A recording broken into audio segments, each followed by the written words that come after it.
maddeler adını vermiş olduğumuz uyuşturucu tarzı şeyler herkes tarafından bilindiği gibi akıl ve davranış bozukluklarına sebep olan, aynı zamanda fiziki bünyeyi de rahatsız eden ve günümüz toplumunda gün geçtikçe de yaygınlaşan, maalesef üzülerek ifade edebileceğimiz unsurlardan bir tanesi. Madde bağımlılığıyla ilgili mücadele alanı sadece başlı başına bir kurumun ya da bir başka kurumun üstesinden gelebileceği bir şey olmayıp, özellikle kurumlar arası koordinasyonun ve kurumlar arası işbirliğinin çok önemli olduğunu vurgulamak isterim. Tabii ki her şeyden önce bütün kurumlarımızın madde bağımlılığı üzerindeki çalışmaları koruyucu ve önleyici tedbirler boyutuyla olması gerekir. Bu anlamda Aile ve Sosyal Politikalar Müdürlükleri olarak bizler de çevremizdeki ve etki alanımızda olan alanlarımızdaki çalışmalarımızı sergilerken öncelikle madde bağımlısı konusunda gerek ihbar yoluyla gerek kendi tespitlerimizle bulduğumuz kişilerin tedavisi amacıyla bunların incelemesini gerçekleştirmek. Biz müdürlük olarak daha çok AMETEM öncesi ve AMETEM sonrası şeklinde iki unsurla çalışmalarımızı yürütmekteyiz.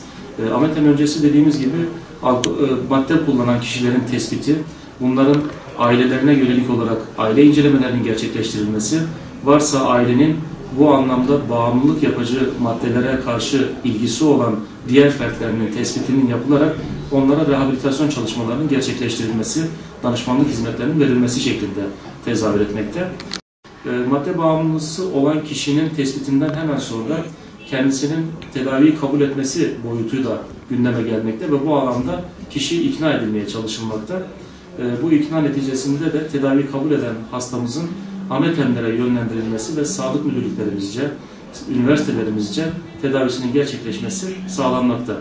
Akabinde tabii ki bu tedavi boyutu bittikten sonra kişinin tekrar yeniden o hayata dönmemesi, o arkadaş grubundan ya da o çevresinden etkilenmemesi adına değişik rehabilite çalışmalarını aile odaklı olarak yeniden Aile Sosyal Politikalar İl Müdürlükleri olarak gerçekleştirme durumundayız.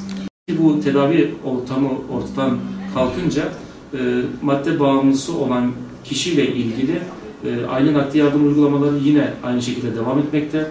Varsa aile bütünlüğünün tesisi yönünde çalışmalarımız yapılmakta ve bu kişilerle ilgili hayata kazandırılması, toplumda yeniden kendini ifade edebilecek şekilde çalışmalar içerisine girebilmesi açısından da gerek İşkur İl Müdürlüğü aracılığıyla, gerek diğer sivil toplum örgütü aracılığıyla bu insanların toplum içerisinde bir yer edinebilmesi konusunda rehabilite çalışmalarımız ve aileye yönelik olarak da, kişiye yönelik olarak da danışmanlık tedbirlerimiz uygulanmakta. Aile ve Sosyal Politikalar İl Müdürlüğü olarak bundan önce de basında yer almış olan bir habere ilgi olarak söylüyorum. Madde bağımlılığı artık bundan sonra her kurumun çok ciddi bir şekilde üzerinde durarak gerçekleştirmesi gereken bir alana dönüşmüş pozisyonda. Dolayısıyla bizler madde bağımlısı olan kişilerin tespit edilmesi, bunların AMETEM'lere ve tedavilere yönlendirilmesi, bunların rehabilitasyon sürecinde değişik kurumlarımız aracılığıyla rehabilite çalışmalarının da yapılmasını ileriki aşamalarda gerçekleştireceğiz. Tabii ki her kurumun kendi anlamında yapacağı çalışmalar bu çalışmalara da güç kuvvet verecektir. Dolayısıyla kurumun taraftarı olan ve bu konuyla ilgili herkesin elinin taşın altına koymasıyla gerçekleşebilecek bu olayı önleme çalışmaları tabii ki bir koordinasyonun sonucunda olacaktır ve bu koordinasyonun etkili bir şekilde yürümesi de toplumumuzun temiz bir toplum olarak ortaya çıkmasında büyük bir faktör olacaktır.